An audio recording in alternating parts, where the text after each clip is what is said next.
On the site of present-day Agadir, the Portuguese founded a merchant town by the name of Santa Cruz de Cabguer in the early 1500s. The Arabs also recognized its favorable location, so the Sultan attacked it in 1541. The city, which went to the hands of the Arabs, flourished for centuries. Fearing the comeback of the Portuguese, a Kasbah was built on the 233-meter-high mountain rising above the port. Sardine fishing meant a secure living for centuries. The warm water of the Gulf Stream stretched in front of the coasts of Agadir, and shoals of fish followed this stream.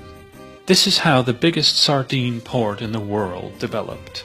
Unfortunately, some decades ago the Gulf Stream was diverted from its former route. Thus the shoals of fish rarefied as well. In the port, even today, fish auctions are held. Primarily cold stores and fish processing factories bid on the bigger items. Those who long for real exoticism can go on a day-long cruise on the Atlantic Ocean. Excellent lunch is made from the fish caught along the way.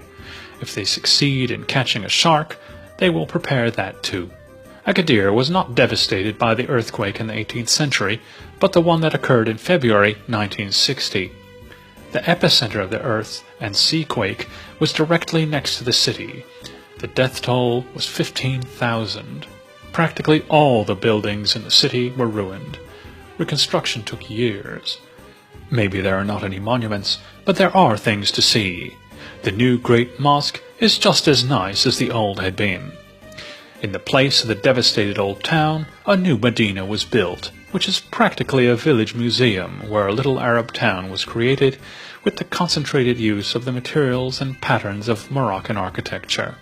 Coco Palizzi, designed by a famous Sicilian architect, a town lying on an area of 4 square kilometers, was made for the tourists. The conception was the synthesis of the motifs of the Mediterranean and the Berbers of the Sahara. To reduce the supposedly high cost of the construction, they collect admission fees. 180 handicraft shops, Arab cafes, and 4 restaurants can be found on the inside. The construction is continuous. In the near future, the development of the botanical garden will be started. The prices in the shops are higher than in the bazaars, and it's not possible to bargain as much, but the articles of controlled quality are made in front of our eyes. Photographers should not miss this.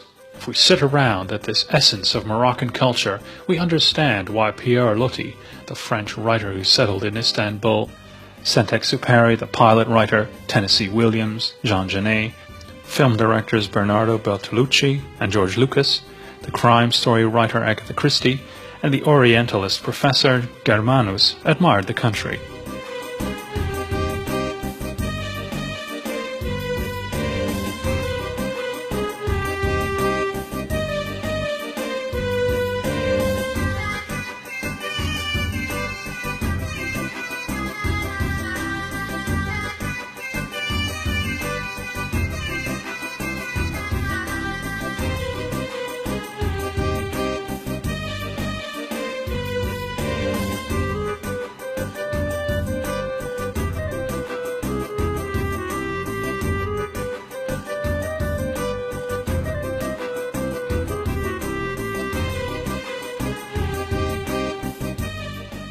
Agadir is primarily a holiday resort, with a pleasantly warm weather, often with hazy air in the mornings and bright sunshine in the afternoons.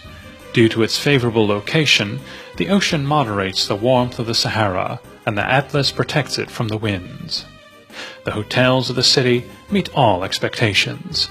We can find cheap little hotels further from the coast, and going towards the coast, we find 4 or 5-star luxury hotels. Several hotels have their own beach on the coast, and we can find swimming pools in all of them. In many of them, all-inclusive service is offered. Fitness and wellness centers function in them, and the organizers tempt the tourist with different sports opportunities. In one of the hotels of Agadir operates the biggest thalassa therapeutic center of the world. On the sand of the coast, we can try the camel ride, and on the farther sand dunes we can ride a quad, which is a 4-wheel sand runner.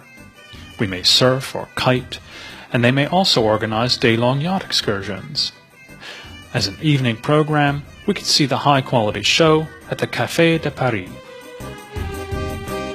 Those who would like something more authentic should not miss the Berber music night. Dinner is served in a real Casbah, which consists of tagine and couscous naturally.